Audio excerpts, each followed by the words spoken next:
Sénégal c'est toujours un réel plaisir ci seen nouveau numéro face à l'actualité tous les jours da ngeen koy am en direct sur Sénégal 7 ñu am mbégte ak contentement nag dalal fi koo xamante ne dañu ko présenté ci les Sénégalais parce que ràññee ngeen ko lool ci plateau yi toujours muy def li nga xamante ne moom mooy ay chronique muy Momo Cissé Momo maa ngi lay nuyu gëj nañ jàkkaarloo nag. auzubillahi mina sheytaani rajim bismillahi rahmaani rahim soxna Lalla maa ngi lay nuyu di la fay di la ziar bu baax a baax di am mbégte jàkkaarloo yow encore une fois namoon naa suñu jotaay lool donc maa ngi lay ziar di nuyu tout le personnel de Sénégal 7. Les techniciens aussi yi nga xamante ne ñoom ñooy jàpp ci liggéey bi. di nuyu ñi ñuy seetaan ci biir réew mi ak ci biti réew. di ñaan yàlla aussi lépp lu ñu fiy wax rek incha allah mu doon luy jëriñ askan wi. d'accord en tout cas man aussi am naa un réel plaisir dalal la alors fi ñuy tàmbalee waxtaan bi rek mooy jamono ji nga xamante ni moom mooy Bachir Fofana mu ngi cybersécurité ginnaaw bi ñu ko porté plainte contre ay propos yoo xam ne ñoom dañu jugé di nécessaire que ni diffamatoire la ci lu jëm ci achat véhicule yi ak ki gagné marché bi ñu ngi koy auditionné actuellement même su fekkente ni Adama Gaye sax nee na moom plainte bi concerné wu ko donc information bi mooy ñoom ñaar lañ ci boole mais moom il s'est démarqué pour apporter des précisions par rapport ak loolu. waaw xam nga c'est quelque chose de regrettable Bachir Fofana d'abord c'est pas un ami c'est un grand frère.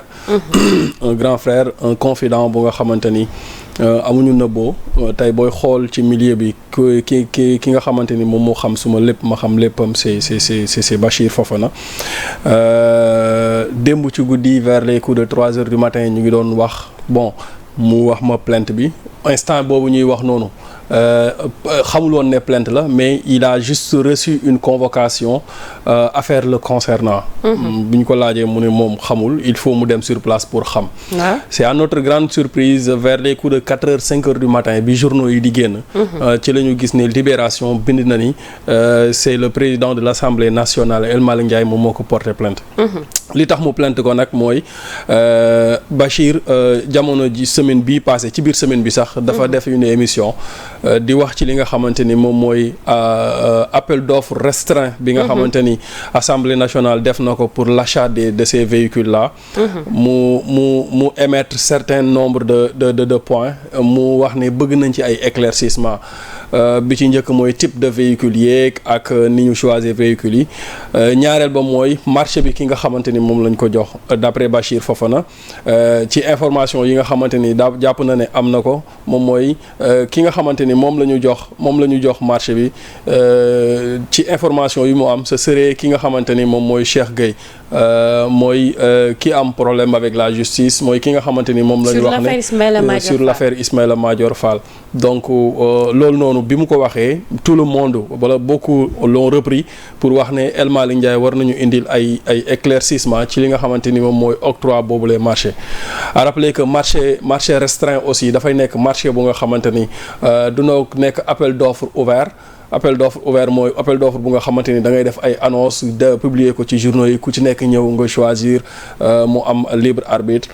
mais appel d'offre restreint mooy da ngay def appel d'offre boo xamante ni yow yaa jël marché bi nga jox ko ku la neex loolu donc c'est permis par le code des marchés loolu lu ñu permettre la mais problème bi mooy ki nga xamante ni moom la Bachir Fofana wax ne information yi ñu jot ne moom la ñu jox marché bi donc comme dafa am maille avec la justice mu indi ci ay interpellation ci loolu noonu lañ ko porter plainte actuellement mu ngi foofee nga xamante ni moom mooy ci cybersécurité ñu koy déglu parce que convocation bi 8 heures lañ ci defoon donc il est parti vers les coups de 8 heures 9 heures boobu ba léegi donc ñu ngi xaar fan la wananti du mujj ak bëtam Libération a appris que en plus de Bachir Fofana il y a doyen Adama Gaye mais Adama Gaye dégg nga nee na moom Adama def na poste donc damay lire très rapidement poste bi mu def moom journaliste Adama Gaye nee na j'apprends que je suis pas concerné par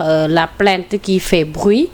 El Malick étant mon goro, ça m'avait paru étrange. Je retire mes écrits sur le débat qui n'avait pas lieu d'être. waaw donc moom dégagé na sa Adama moom retiré waaw dégagé na sa responsabilité. Voilà. Donc Bachir Fofana bon ñun du ñu def lu dul di ko ñaanal mais aussi di ko soutenir. ci épreuve bi mu nekk yàlla teggil ko nattu yi. d'accord alors moom suñu paree foofu faw ñu dem nag ci suñu métier bi correct tëj na daa mel ni de.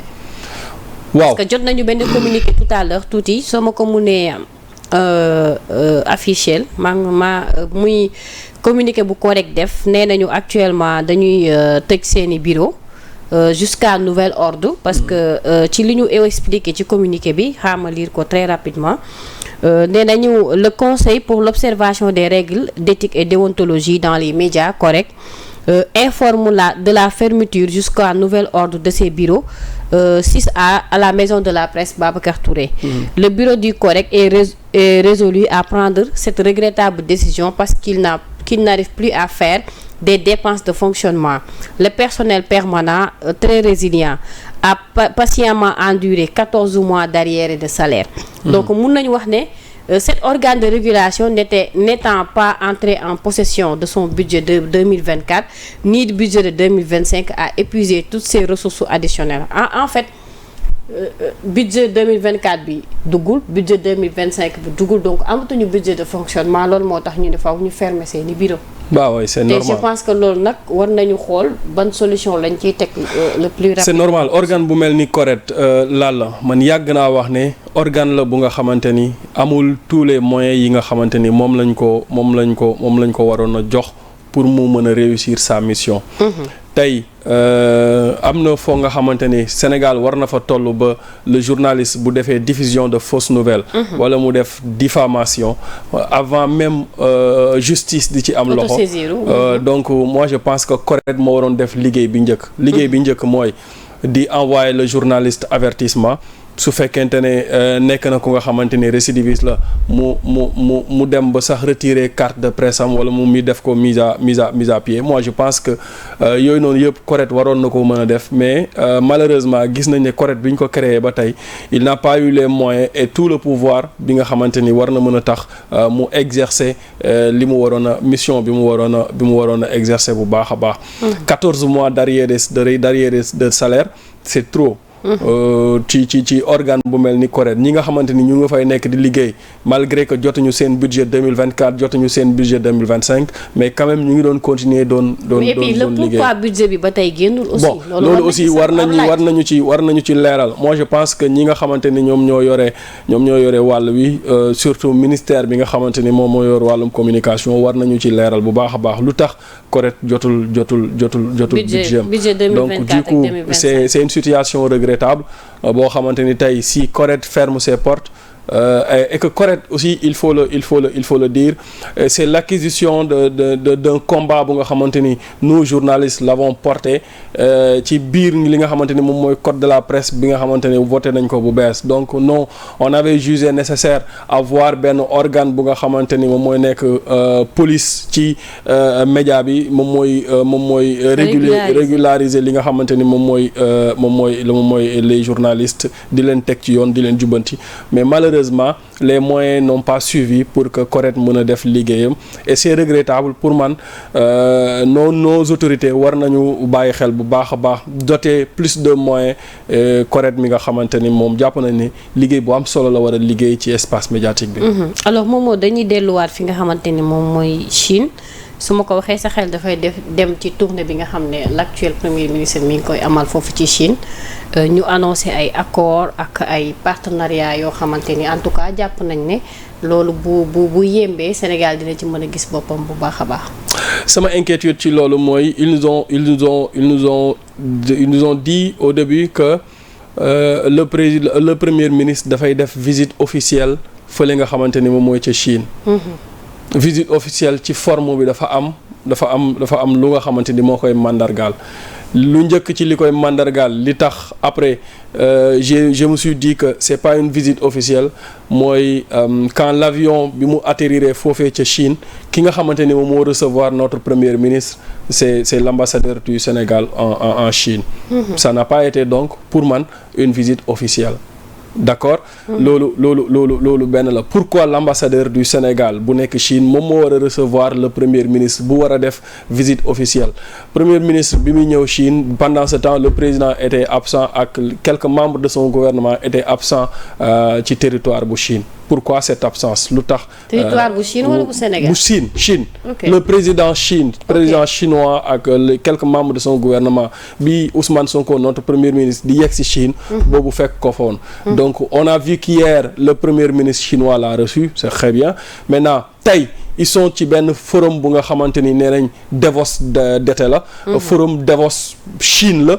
Davos d'été nag mu ngi am fële nga xamante ni moom mooy ca fële foo xamante ni du Chine les janvier chaque mois de janvier ci at mi lay am donc lii nii benn forum la bu nga xamante ni le Sénégal yi participe avec son premier ministre on a vu des accords yu nga xamante ni signé na ko ak des économistes yu nekk wala boog des chefs d'entreprise yu nekk foofu noonu j'émets des réserves parce que gisuma un très grand champion économique chinois bu nga xamante ni am nañu accord ak moom boo xamante ni war nañu mën a am ay grands chantiers beneen réserve bi may am mooy il faut faire très attention parce que Chine aussi c'est une puissance bu nga xamante ni comme ni Russie wala Turquie di defee propagande pour installer wu bu baax a baax en Afrique ñoom noonu la ñuy defee propagande pour installer wu en Afrique et que Chine lim lay apporter ci yenn affaires yu bari nii bariwul parce que boo xoolee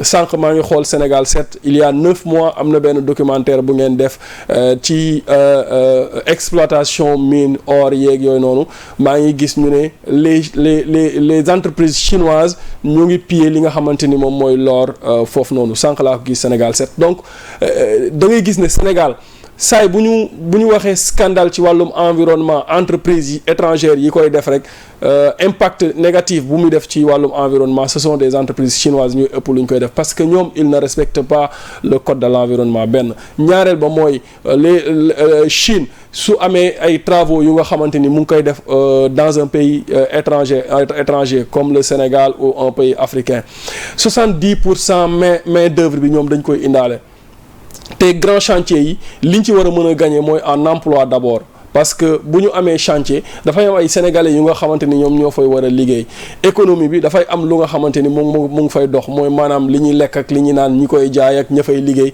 mais boo xoolee chinois yi bu ñuy ñëw seen lekk dañ koy indaale seen naan dañ koy indaale ils ne respectent pas le code de l'environnement mais en plus seen main d'œuvre yi dañ koy indaale sénégalais yi tuuti lañ fay doon di ci liggéey donc du apporter bu baax a baax li nga xamante ni moom mooy sénégalais bi maintenant ñii nag ñoom ñi nga xamante ni ñu ngi woore souveraineté moi je pense que accords yi nga xamante ni ñu ngi koy signer ak Chine il faut ñu imposer yenn critères yi pour que Sénégal mën cee gis boppam bëgguma xuus bu baax a baax ci accords yi xaw ma parce que xaw ma quel type d'accord la ak ñan la ñu signer accord mën nañu xaar ba le premier ministre ñëw defal ñu compte rendu officiel ñu xam ñan la signer accord ci yan secteur la signer accord mais daal li ci mën a am mooy ñaari secteurs yi waru ko bàyyi ginnaaw muy secteur de l'agriculture parce que Chine ce sont des champions de l'agriculture trois secteurs la ñu wax. Voilà. Agriculture, industrie.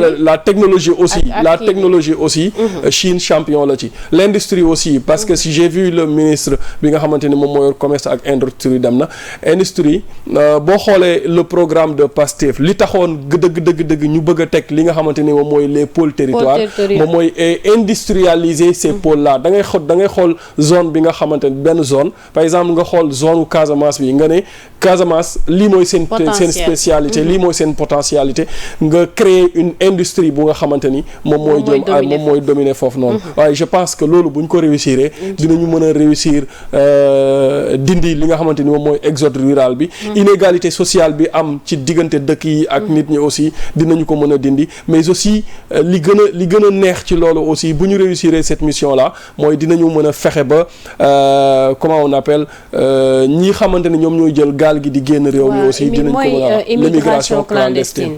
c'est vrai espérons que dina gën a wàññeeku parce que déggaguma benn gaal bu demagum. nañ espérons que ñu continuer noonu alors moom dañuy dugg ci sous-région bi. oui Sahel bi actuellement temporiser nañ wala dafa gën a yokk. dafa gën a yokk ma sœur. ah oui. Sahel dafa gën a yokk. et pourtant man gis naa Assimi Goïta mu dem gisi Poutine. wala information boobu bëgg naa bu dee am nga ci information nga leeralal ma ko. waaw non mais xam nga. il faut parce que lu jëm ci wàllu projet nucléaire def naa moom la dem outil partenariat. dafa am lu ko jiitu loolu yëpp dafa am lu ko jiitu li ko jiitu moom mooy la sécurité d'abord la sécurité dans le Sahel mooy Mali Burkina ak Niger. xam nga nos 3 putschistes bi nga xamante ni kenn ku ci nekk ci ñoom bi ngay def coup d'état da nga jëloon l'aspect sécuritaire mu nekk sa kii maanaam sa arme. bu gën a redoutable parce que da nga jàpp ne ñi nga xamante ni ñoom ñooy jiite les civils mënuñoo xeex li nga xamante ni moom mooy l'avancée du djihadisme. ci Sahel bi JNIM di corps djihadiste bi nga xamante ni ñu ngi def une avancée significative ci Sahel bi ñoom dañoo jàpp ne ils doivent éradiquer ce fléau là warul progresser. nga xool par exemple Mali ma wax la quelques chiffres fële nga xamante ni moom mooy ca Mali plus de 130 militaires ont été tués en 10 jours. diggante le 3 juin ba le 13 juin 3 juin ba le 13 juin 130 militaires ont été tués 60 yi dëkk bu ñu naan Boulkassi la am 70 yi Djoura entre Djoura ak Boulkassi loolu c'est début juin jàpp le 10 le 13 le 14 le 15 juin la Burkina Faso plus de 100 civils et militaires tombés à Djibo le 11 mai passé à Djibo te loolu JNIM ñoom ñoo koy mooy groupe djihadiste boobu noonu ñoom ñoo ko revendiqué. Niger 12 soldats tués à Tibéri le 25 avril dernier tey jii barki démb ak démb. y a d'autres attaques yu nga xamante ni am na fële nga xamante ni moom mooy ca Burkina ak Niger. juste pour te dire que tey.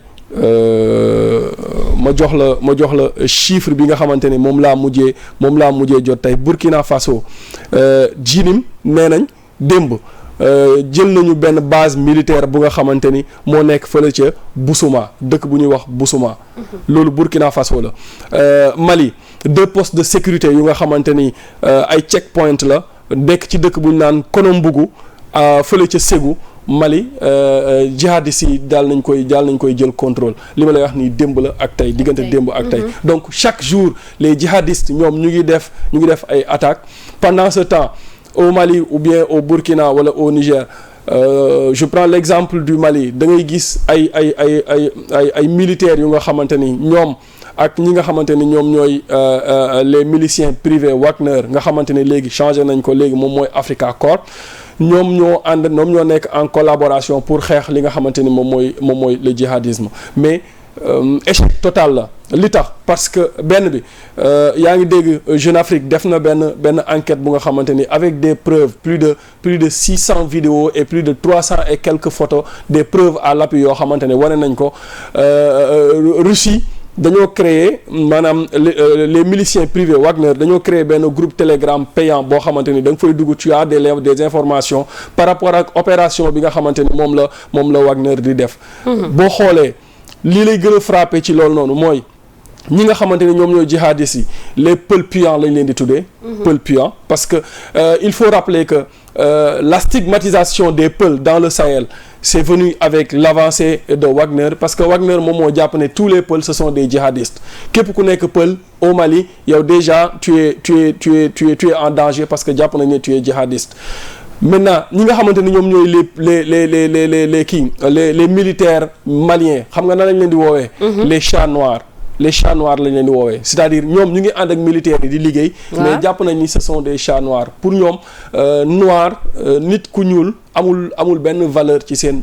alors man sama problème xam nga lépp fan la position de la CEDEAO dans tout ça. dinaa ñëw ci position te tey xam nga tey ñu bëri ñu ngi posé wu la question est-ce que dina terrain d'entente dina am si toutefois que ñoom bëgg nañ AES génn ñëwaat delluwaat CEDEAO te réforme amul. c'est-à-dire il faut comprendre CEDEAO dafa nekk ci benn problème xam nga l'historique de la CEDEAO il faut ñu xam ne c'était benn organisation des États yu nga xamante ni économie moo ko taxoon a jug. léegi naa bi ñu commencé di dox ba ci yàgg dañoo rencontrer benn difficulté mooy difficulté sécuritaire maintenant CEDEAO dafa war a adopter beneen stratégie maanaam créer benn armée bu nga xamante ne armée sous-régionale la. genre GIGN bu nga xamante ni ci sous-régionale la bépp pays membre de la CEDEAO am ci comme ni ñu amee parlement de la CEDEAO. pour man dañu war a am une armée de la CEDEAO bu nga xamante ni spécialité moom mooy xeex li nga xamante ni moom mooy l'avancée du djihadisme. Maintenant le problème entre la CEDEAO et les États de l'AES wax naa ko waxati ko c'est un seul problème mooy ñoom bi ñu defee coup d'état parce que bi ñu defee coup d'état CEDEAO daf leen wax ne organisez vite des élections et transmettez le pouvoir aux civils si vous voulez être des présidents de la République soumis leen seen treuil ngeen dem nekk ay civil nekk président loolu moo indi problème bi loolu moo indi woon njëkkoon a indi embargo bi nga xamante ni moom lañ def Mali embargo boobu noonu metti Mali metti ñi nga xamante ne ñoom moom mooy Burkina ak Niger ba tax ñoom ñu ne non seulement ils ne vont pas organiser des élections pour transmettre le pouvoir tant que le pays n'est pas stable mais mieux encore ils vont sortir de la CEDEAO parce que ñoom jàpp nañu ne CEDEAO conglomérat de chefs d'État yu nga xamante ni ils sont à la solde de la France ñoom loolu la ñu wax maintenant loolu nag moo indi problème bi donc CEDEAO jox nañ leen ay avertissement waxtaan nañoo ak ñoom ba ñoom ñu décider génn bi ñu génnee aussi CEDEAO mu ngi continuer di def ay stratégie pour ñoom ñu ñëwaat parce que boo xoolee sax looloo taxoon ñu joxoon la mission à notre président de la République ak Faure Gnassingbé pour ñu dem waxtaan ak les membres de l'AES. poste bi gis naa ñu def si ay bon du bëgguma ci prononcer wu parce que du ma affirmer parce que dañu ne dama lire Afrique Intelligence ñu ne Bassirou Diomaye Diakhar Faye lañ bëgg jox poste bi j'ai vu que Thierno Alassane Sall def na benn poste pour wax le contraire moo tax loolu tamit bu dee am nga ci information. pour président de la CEDEAO. waaw. non joxe nañ ko ba pare loolu dinaa ci ñëw ci président de la CEDEAO maintenant la CEDEAO bi nga xamante ne jox nañu la mission au président de la République ak Faure Gnassingbé pour ñu dox tànku jàmm ça a été un échec. boo xoolee bu baax a baax le président bi ñu ko joxee mission bi avant muy ñibbisi Sénégal le ministre des Affaires étrangères bu Mali dafa génne def un communiqué officiel. mu ne la décision des États des membres de l'État des États du Sahel.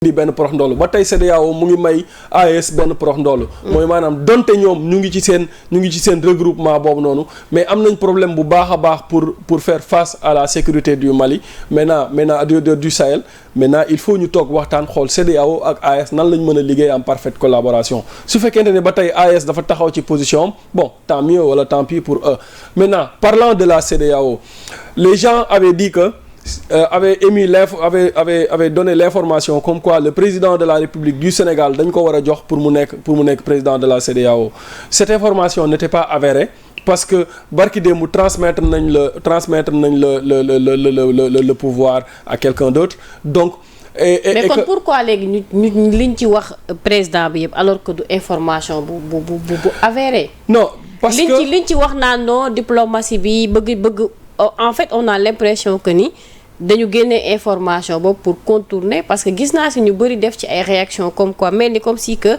le président moom moo bëggoon poste bi te alors que tu sais pourquoi parce que bon man boog à mon niveau d'information gisuma benn communiqué wala benn président membre de la CEDEAO boo xamante ne wax na ne bëgg nañ jox poste bi le président sénégalais. Et je pense que bu ñu ko bëggoon jox poste bi du am problème. C'est pas une élection. ñoom ñooy waxtaan les présidents ñoom ñooy waxtaan ñu ni maintenant kii mandat am jeex na ki yor pouvoir bi ne kan la ñuy jox kan la ñuy transmettre le pouvoir ñoom ñaar ñu waxtaan bu ñu waxtaanee ñu ne kii ne man diw laa bëgg kii ne man diw laa bëgg kii ne man diw laa bëgg. kon moom demandé wul poste bi. bon je sais pas information buy wane ne moom dafa demandé. parce que leeral da ciy baax parce que gis naa si ñetti poste ñu naan pour Bassirou Diomaye Faye mujj ñu koo jox poste bi c'est voué à l'échec c'est comme si que. parce que tout simplement quelques membres de notre gouvernement ak quelques soutiens de Pastef ñoom ñoo génnee information que ni boo xoolee sax y a certains journalistes yoo nga xam ne bind nañ ko nee nañu prochaine présidence su CEDEAO Bassirou Diomaye Faye lañ koy jox. les chefs d'État voilà les chefs d'État waxtaan nañu ba bu ñëwee moom lañ koy jox. bi nga xamante ne joxuñu ko am na kenn ko génn mu ne c'est Bassirou Diomaye Faye lui-même qui n'a pas voulu prendre le poste. Je dis que c'est pas vrai parce que kooku aussi c'est un journaliste bu nga xamante ne nee na il travaille à la CEDEAO mu wax loo xamante ne du dëgg li dul dëgg mooy nee na par ordre alphabétique la alors que du ordre alphabétique ay ci texte CEDEAO amul fenn fu ñu bind ne tour présidence yi par ordre alphabétique la. dañ koy waxtaanee suñ ko waxtaanee ñu trouver consensus ñu jox kooku noonu pour mu gérer mais dafa am ay enjeux yu nga xamante ni aussi moom mooy tax ñu jox kooku présidence bi moom mooy enjeu sécuritaire bi enjeu stabilité bi. démocratie bi su fekkente ne enjeu sécuritaire ñun on a une sécurité bu nga xamante ni bu doy la on a une armée républicaine stabilité on est un pays très stable. La démocratie Sénégal est la plus grande puissance démocratique de l'Afrique de l'Ouest. Donc moi je pense que suñ ko bëggoon a jox présidence bi Bassirou Diomaye Diakhar Faye le président de la République amul benn intérêt pour bañ a nangu loolu boobule poste. mais est-ce que ça dina nekk avantage am aussi Momo. parce que vu que ni Sahel bi nu mu yëngoo. avantage am lay doon li tax muy nekk avantage am mooy benn de manière diplomatique dina mën a tax ñu gën a bàyyi xel. parce que bi nguur gi ñëwee ba léegi da ngay gis ne ci côté diplomatie dañ cee xaw a sooxe dinañu gën a bàyyi xel Sénégal dina gën a mën a imposer wu. loo tuddee sooxe. non mais sooxe ci lépp. sooxe ci lépp. argumentaire. non mais sooxe ci lépp diplomatie bi ça ne marche pas. foo ko teg lan moo tax doxul. non doxul diplomatie bi doxul benn tey. benn bu gën a simple rek mooy suñu candidat bi nga xamante ni moom moo doon xëccoo Banque africaine de développement. C'était catastrophique ce qui s'est passé du début à la fin c'était catastrophique li tax catastrophique mooy ñun on a été les premiers à déclarer notre candidature.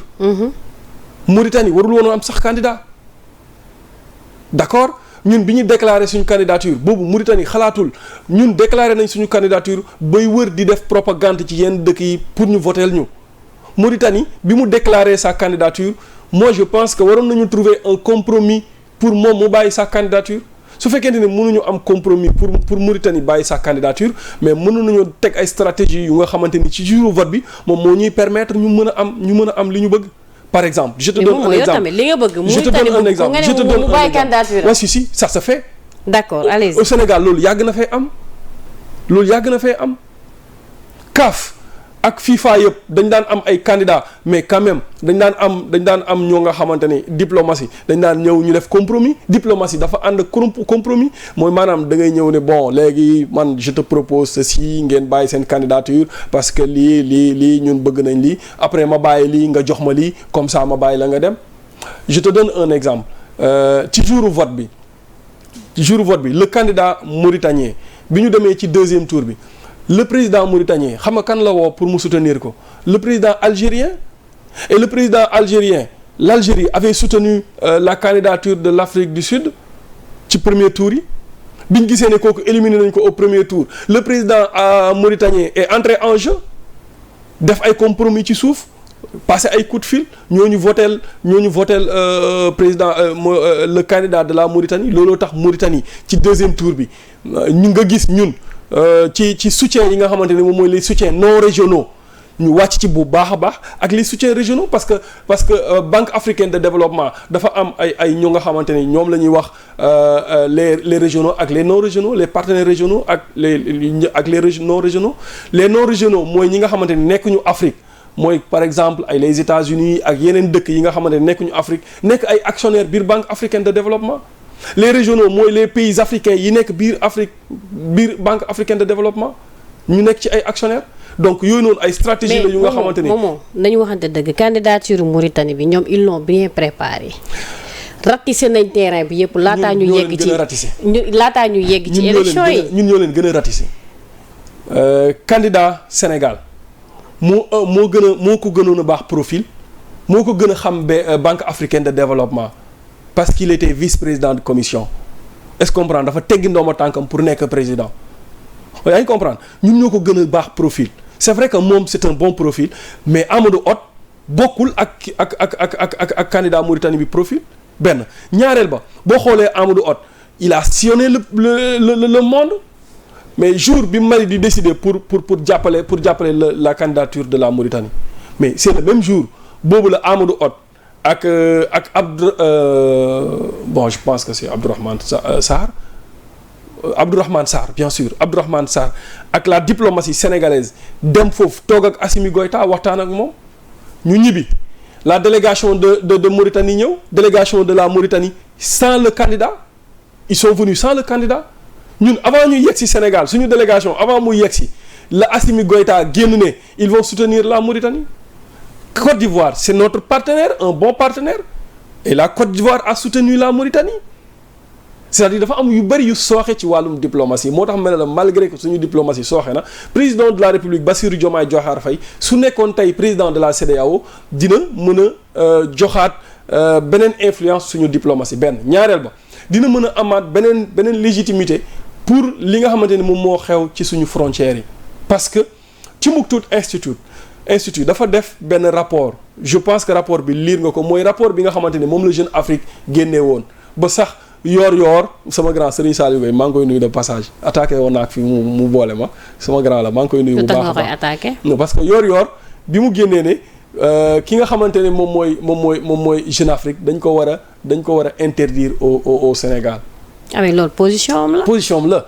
Et am na certains membres du gouvernement ont dit ça mais ne ko non mais attendez rapport bi nga xamante ne moom la Jeune Afrique génne c'est un rapport bi nga xamante ni Timbuktu Institute moom moo ko def génnee ko ne jihadistes yi non seulement ñu ngi ci biir réew mi mais ñu ngi avancé ñu ngi ci biir réew mi teg ay stratégie pour néewal doole suñu tarixa parce que foofu la ñu bëgg a jaar et loolu depuis 2021 yàgg naa ko wax nee naa leen terroristes yi bu ñuy dugg ci réew mi ci piliers yi la ñuy jaar benn mooy ci suñu pour sooxeel suñu tarixa parce que xam nañ ne Sénégal tarixa moom moo ko gën a moom moo ko ŋànk. mais Momo attends balaa ngay avancer est-ce que tamit yenn information yooyu tamit day est-ce que du def. influence même bu nekkee rapport la parce que nañ waxante dëgg c'est des questions sécuritaires aussi. mais c'est des questions mais il y a des gens spécialisés yoo xamante ni dañoo spécialisé wu ci wàll bi. waaw bañu ma loolu mais dama ne est-ce que yenn information yi laa wax. oui le fait que ñu koy véhiculer aussi est-ce que du gën a influencer loolu. non c'est alerté. tu fais des enquêtes nga génnee sa enquête def rapport nga ne leen maa ngi leen di alerter parce que enquête bi ma def lii am na ci ak lii enquête bi su génnee te yow say service de renseignement ak li nga xamante ni moom nga am ci wàllum sécurité mais da nga leen di mobiliser pour wax leen ne leen lii c'est une question très sérieuse nañ leen ci bàyyi xel donte tey Sénégal wax naa ko fi service de renseignement bi ñu am sophistiqué na façon sophistiquée boo xamante ne dara du leen échappé lan la waaw vigilance moom am nañ ko dara du leen échappé gis ngeen non si parfois moo tax gars yi di laaj question lu tax bu dara xewee tak gars yi jàpp leen ma leen tel gars yi dañu non là vous ne comprenez pas suñu service de renseignement yi efficacité bi ñu am donc je te dis laa lay wax nii ils sont tellement efficaces je te donne benn anecdote ci événement yi amoon mars 2021 bi 2022 waaw Kër Massar dafa amoon ay xale yoo xam ne dañoo soloon kagul def foofu pillage taal fii taal fële ba pare filmer seen bopp mais ak kagul yaakaar na duñu leen xàmmee mais ces jeunes là dañoo xëy rek ku ci nekk ñu fëgg sa buntu dem jëli leen non mais je te dis dañoo fëgg seen buntu ku ci nekk sa kër dañ laa fekk fi nga nekk ñu jël la yóbbu la. comment ils ont fait te dañu kagule oui dañoo kagule mais est-ce que amul de est-ce que yoole wuñ leen tamit. non mais dafa ndànk gis nga. affaire yi amoon na ay yoole de non amoon na ay yoole moom ça c'est vrai. amoon na ay boole de. non amoon na ay boole. te li ci gën a grave mooy y avait des innocents yoo xam ne tamit boole woon nañ leen. te bokkuñu ci y a beaucoup c'est ça loolu moo tax boole wóorul. moi j'ai un frère bu nga xamante ni dañ ko boole ndeysaan ñu jàpp ko defut dara ndeysaan. billaay wóor na yàlla xam nga loolu aussi c'est dommage quoi. mais il faut comprendre une chose. suñu service de renseignement bi ñu am ci wàllum sécurité dañu sophistiqué lépp luy xew ci suñu sous-région bi xam nañ. ils sont très bien informés. moo tax il serait bien boo amee yooyu les informations mais da ngay alerter. sans pour autant entrer dans les détails. donc président de la République su nekkoon président CEDEAO dina gën a mën a am influence bu nga xamante ni tey war na mën a avec des coopérations bilatérales et multilatérales war nañoo mën a tax ba mën a xeex en parfaite harmonie avec les États du Sahel. L'avancée du djihadisme laala. am na solo alors moom moo fi ñuy jeexalee diggante Israël ak Iran. oui. Trump nee na nañ cesser le feu la paix par force moom la woote.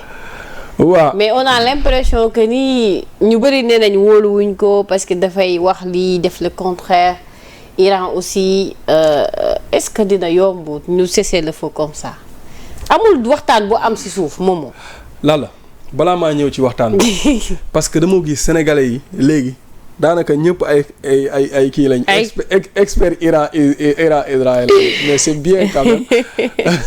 ñu ngi ci géopolitique bi. waaw ñu ngi ci géopolitique bi c'est bien quand même il faut préciser que ni géopolitique dafa yaatu. il faut nga spécialiser wu ci benn affaire. man moom dama spécialiser wu ci Sahel. Sahel maintenant lu mel nii su amee soxna Lalla. waaw. je serai un peu long nag nga baal ma. lu mel nii su amee li ñu war a ñaari mbir la ñu war a njëkk a jàngat. waaw mooy l'origine ak le but. L'objectif. L'origine du conflit irano-israël ak l'objectif du conflit irano-israël. L'origine du conflit remonte ay vers 1979. mooy la révolution islamique. la révolution iranienne ci jëmmi boppam sax. ok ça on l'appelle la révolution iranienne parce que avant 1979 l'Iran partenaire stratégique wu Israël la woon. xam nga loolu. avec ki nga xamante ni moom moo ko dirigé woon muy le Shah moom la ñu woowee le Shah Mohammed Ali Pahlavi je pense. moom lañ ko tuddee. kooku moo jiite woon Iran ay jamono nekkoon parce que Iran n'est pas un pays arabe léegi jamono jooju moom dafa nekkoon en partenaire stratégique ak allié bu Israël. nekk noonu bépp pays arabe bu nga xamante ni ils sont contre l'Israël bi ñu demee ba 1979 mu am ay entre 1970 ak 1979 mu am ay réformes yu nga xamante ni le Shah l'a fait ci Iran loolu nag mu révolter une partie islamique yi nga xamante ni ñoom ñoo nekk biir Iran dirigé par l'ayatollah Khomeini. bi révolution boobu amee ba ñu renverser li nga xamante ni moom mooy le pouvoir Khomeini nekk le président iranien. bi mu nekkee le président iranien mu déclarer la guerre à l'Israël et à tous les États alliés d'Israël. mu ni Israël moom mooy le Satan en personne moom mooy la bête noire de l'islam ba pare yemu ca dafa soutenir le Hezbollah bu Liban. ak le Hamas bi nga xamante ni moom mooy le Hamas palestinien. comme Israël moom dafa jàpp ne Hamas moom territoire am la. te moom ba tax mu déclarer cette guerre là Israël Palestine nga xamante ne du jeex maintenant Khomeini di soutenir en armement li nga xamante ne ñoom ñooy Hamas di leen jox parce que dafa am benn genre milice bi nga xamante ne moom moo am foofu ñu woowee les gardiens de la révolution. Ces gardiens de la révolution c'est une armée bu nga xamante ni boo xoolee Iran ñoom ñaar ñoo séq l'armée la sécurité iranienne mooy l'armée iranienne ak les gardiens de la révolution ils sont super entraînés et très bien formés ñooñu da nga leen di gis ñoom ñooy soutenir le Hamas ak le Hezbollah maintenant nag coow li gën a bari Khomeini tracé benn axe bu stratégique mooy Téhéran Hamas Hezbollah.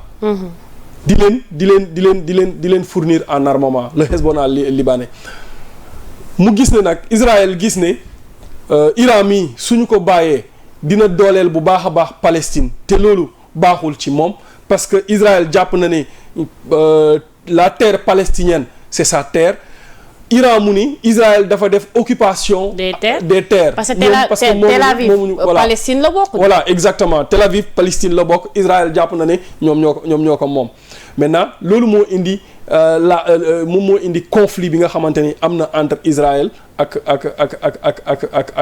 Iran maintenant Israël soutenu par les États-Unis muy dankaafu Iran bi ñu demee ba en 2000. mais foofu jàppoo ni tamit Israël du États-Unis da ko teg comme guerre par procuration en fait en réalité. doomam la. c'est son protégé. Seuls les États-Unis peuvent faire pression sur l'Israël pour ñu bàyyi gis nga xeexu Palestine Israël États-Unis bu ci waxoon benn ngoon guerre bi jeex maintenant États-Unis moo mën a def pression. waaw parce que dafa am intérêt aussi. fa li nga xamante ne mooy bande de Gaza. c'est clair Israël protéger États-Unis la parce que gis nga démb Donald Trump. il faut que l'Israël se calme. loolu la wax. wax na leen calmez-vous. mais est-ce que loolu calmer loolu na leen. non mais bien sûr parce que les États gis nga les États n'ont pas d'amis ils n'ont que des intérêts. mais diplomatie bi tëju na moomoo parce que bu fekkee ba xam nga tey boo xoolee attaque bi Amérique def au niveau de l'Iran su fekkoonte ni dañu bëggoon négociation loolu déjà yàq na diplomatie bi. non yàqu ko. allons-y kon. xam nga le seul but de ces guerres-là mooy que l'Iran ne possède pas de bombe atomique. te boobu bi iskam ko depuis yombal en 2000 Iran dafa commencé woon enrichir uranium boobu noonu mën na ko permettre ci diggante 5 ans mu am ci une bombe atomique et par ailleurs la bombe atomique c'est la seule bombe conçue pour ne pas être utilisée moyen de pression la y a que 9 pays dans le monde qui ont la bombe atomique 9 pays. waaw pourquoi léegi ñoom ñu bañ Iran am bombe bi. waaw maa ngi ñëw ci loolu noonu. y a que 9 pays la France.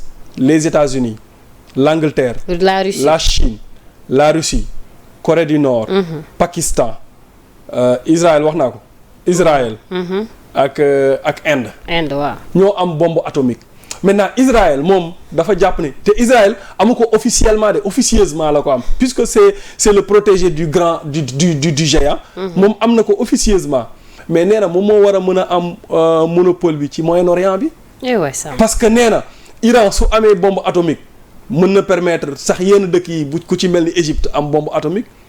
waa léegi yeneen dëkk yi waruñu ko am. déedéet. ay waay sàmm. non parce que c'est une traité ce sont des accords yoo xamante ni teg nañ ko fi y a des puissances yu nga xamante ni waruñu am bombe atomique. oui Israël ñoom nee nañ Israël warta am bombe atomique maintenant nag loolu moom moo tax. guerre bi gën a doy waar boo xoolee négociation bi ça va tourner autour de Iran sa projet bombe atomique bi da nga koy bàyyi. yoo xam nga ne Iran du bàyyi loolu. non Iran du ko bàyyi. Iran du ko bàyyi est-ce que Iran amu ko sax. mais loolu mooy question bi ñëpp di posé wu. y a aucune preuve buy wane ni Iran am na cette bombe atomique mais il s'enrichit en uranium loolu nag. moom moo tax bombardement yi nga gisoon keroog fi nga xamante ne foofu lañu stocké woon uranium mooy 3 sites nucléaires yi. fii du sax ay sites nucléaires mais ce sont des sites yoo nga xamante ne nañ fa stocké woon ay uranium te biñ koy bombardé xam nga booy bombardé benn site tu fais la déclaration da nga naan ko suba dinaa bombardé site nangam léegi bi ñu xamee ne seen sites yi sont ciblés dañoo génne uranium boobu noonu. déplacé ko dañ ko déplacé donc l'uranium n'a pas été affecté. Est-ce que vous comprenez maintenant la guerre va finir la guerre des 12 jours lañ ko tuddee ça va finir autour d'une négociation c'est la paix des braves tey Iran li tax mu doon riposter boo xoolee Iran ay missiles la doon sànni fi mu toog la doon toog di sànni ay missiles pourquoi yeneen dëkk yi j'ai écouté Imam Kanté wax lan moo tax yeneen dëkk yi permettre ñu Iran survoler seen territoire. ci espace aérien te permettre nañ ko ki nga xamante ni moom mooy Israël parce que ñooñu ce sont des alliés de l'Israël Israël dafa am ay alliés yoo nga xamante ni ce sont des pays arabes ça il faut le dire ay pays arabes yu nga xamante ni ils soutiennent aussi l'Israël. même na guerre de communication bu ci am. parce que parfois la guerre elle est communicationnelle. gis nga nu mu tuddati attaques yi Iran def yëpp. am na ay dégâts collatéraux yu énormes. Non mais lu ñuy diffuser ci réseaux sociaux yi c'est comme si que c'est le contraire en fait on a l'impression que ni c'est Israël est en train de dominer l'Iran. Non la guerre elle est communicationnelle gis nga guerre yëpp qui gagne la communication en guerre. gagne la guerre maintenant comme Donald Trump wax na. ne et wax naa la ko moom mooy la seule puissance bu mën a def pression ci Israël. maa la ko wax la guerre va finir. Autour d'une table ñu waxtaanee ko ce sera la paix des braves. mais est-ce que Dajjal dina ñëw. Dajjal lan non yaa ngi may yóbbu ci beneen domaine spirituel. loolu moo tax non dama gis ne ñu ngi def corrélation quoi alors que déjà terminé guñu question guerre Israël ak. non mais Dajjal kan moo leen wax sax ni Dajjal moom. dajaal dafa am nu ko alxuraan c'est que su question yooyu c'est purement spirituel. buñ ciy wax dañuy sukkandiku ci alxuraan. ak xadis li nga xamante ne noonu la yonentu wax ne dajaal noonu lay mel ak yan ban période lay génn. donc loolu nañ ko bàyyi ak imaam yi ñu wax. d'accord maintenant ñun ci li nga xamante ni moom moo ñuy concerné. mooy Amérique amul intérêt pour que guerre bi continue même si l'Israël domine et l'Israël ne peut pas dominer l'Iran parce que benn ngontu Iran benn ngontam. moom kay xajul ci Israël xajul ci te Fatah 2 bi gis nga ni muy defee destruction yi. non mais c'est clair dôme de fer bi tamit. non lii jàllaa ëpp li muy di intercepté xam nga c'est compliqué. dama ne la li ñuy wax nii ne bombardé nañ ko nii yëpp gis nga bu guerre bi taxawoon ba taxaw. benn ngontu Iran xajul ci États-Unis te États-Unis dañoo nekk ci maanaam defaruwaat. nappaate et ça kon dama bëgg a ne guerre bi nappante la quoi. nappante la guerre nappante la maintenant États-Unis dafa nekk surtout ci position wu defaruwaat. pour gën a dominer le monde.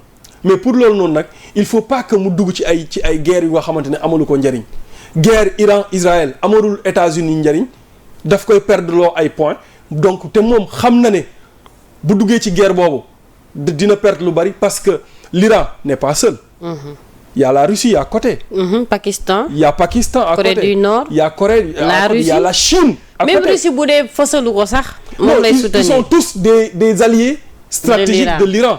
Ça il faut le dire maintenant moom xam na ne instant bi loolu tax démb yaa ngi koy dégg mu ne maintenant la Chine peut aller acheter. du pétrole parce que cessez-le-feu am na. Cessez-le-feu dafay am. donc parce que. mais détroit coow li yëpp est-ce que du détroit d'Ormuz bi ñu war a tëj aussi. non mais c'est parce que foofu la lépp di jaar bu bloqué woo mooy ñun ñi ñëpp nañ dem toog te xam ne nu mu tuddee ci inflation des prix dafay am. au niveau blocage bu ci am man maa la ko wax parce que États-Unis loolu arrangé wu ko. c'est États-Unis qui va régler cette guerre là. waaw moom moo ko tàmbali moo koy tëj. États-Unis mooy def pression ci Israël va se calmer l'Iran moom newoon na il est ouvert à toutes les discussions waxoon na Arabie Saoudite ak yeneen kii bu ngeen bëggee ñu waxtaan nañu leen toog ñu waxtaan mais il faut que Israël respecte l'Iran et bàyyi Palestine tamit. bombardement yi ngay gis nii ñëpp c'était pour imposer son respect à Iran bu imposer son respect dina mën a obtenir gain de cause ci li nga xamante ne moom moo xew fële ci Hamas. mais encore une fois la guerre palestino-israélienne suñu bëggee mu jeex il ne suffit qu'un jour Donald Trump def une déclaration def pression sur Israël pour que cette guerre finisse. ak guerre bi ni mu yàggee yow ñoom ñu toog rek. bëgguñu cee wax c'est des complices aussi. mos nga dégg États-Unis ne guerre bi na jeex. moo jaaxal ñëpp maanaam effort yi muy def ci guerre bi. amoon ak Russie mais doole yemul nag. non effort bi mu doon def sax ci Russie ak Ukraine. effort yooyu mu doon def noonu mais su ko defoon ci guerre Israël guerre bi jeex na tàkk bu yàgg mais bon. c'est la guerre des grandes puissances. en tout cas nañ may nit ñi jàmm ñun Afrique suñu yoon nekku ci nañ ñu ci këccet bañ set. non mais Afrique dafa am yeneen enjeu yu nga xamante ni tey enjeu yooyu noonu moom ci la war a nekk. dafa am benn ordre mondial bu nga xamante ni moom moo nekk di dessiné wu. ci côté économie ak côté sécurité. maintenant ñun dañoo war a imposer suñu bopp pour ñu imposer suñu bopp nag la c'est l'heure des grandes des rassemblements. Il faut qu'on s'unisse. L'Afrique doit s'unir pour mën a surmonter obstacle yi nga xamante ni surtout moom mooy la domination étrangère. D'abord la domination étrangère mais aussi l'avancée du terrorisme. dans les pays yi nga xamante ni comme le Sahel et autres. En tout cas merci beaucoup amoon naa un réel plaisir dalal la. Ça a été un honneur pour moi. J'espère que bu beneen yoon boo ñëwee on va parler que de la géopolitique. En fait man loolu laa bëgg parce que xam nga ndeysaan réew mi da ngay spécialisé wu wala ngay gëstu ci benn affaire surtout la géopolitique mais malheureusement doo am cadre boo koy waxee doo am cadre booy waxtaanee parce que journaliste boo ne ko dama bëgg ñu waxee man question yooyu saa waaye nañu wax ci politique Sénégal rek mais yow tu as été très brave macha allah et que bëgg naa ñuy am yeneen jotaay yu nga xamante ni dinañuy wax ci géopolitique parce que c'est l'urgence du moment. Et puis la position du Sénégal sur l'échiquier international. Voilà, c'est ça. Donc la prochaine fois on va parler du Sénégal ak sa position enjeux yeeg yooyu noonu perspective yi incha allah. Merci beaucoup ma bàyyi la nga tàggatoo. Merci di la jaajëfal bu baax a baax. di jaajëfal techniciens yi nga xamante ne ñoom ñoo nekkoon ci technique bi di jaajëfal ñu doon seetaan di la dig daje ba beneen yoon incha allah. Ça a été un honneur. merci beaucoup alors ni lay demee saa su nekk seen numéro face à l'actualité muy seen émission bi nga xamante ne di ngeen ko am presque tous les jours ci biir semaine bi mention spéciale à ma tuuti net la grande régisseuse nee naa la loo réalisé wul baaxul loo defarul normalul lébu VIP borom ngor patriote bu mag bi ci réew mi maa ngi lay ziar di la jaajëfal merci beaucoup kontaan naa d'ici là portez-vous bien à très bientôt jërë ngeen jëf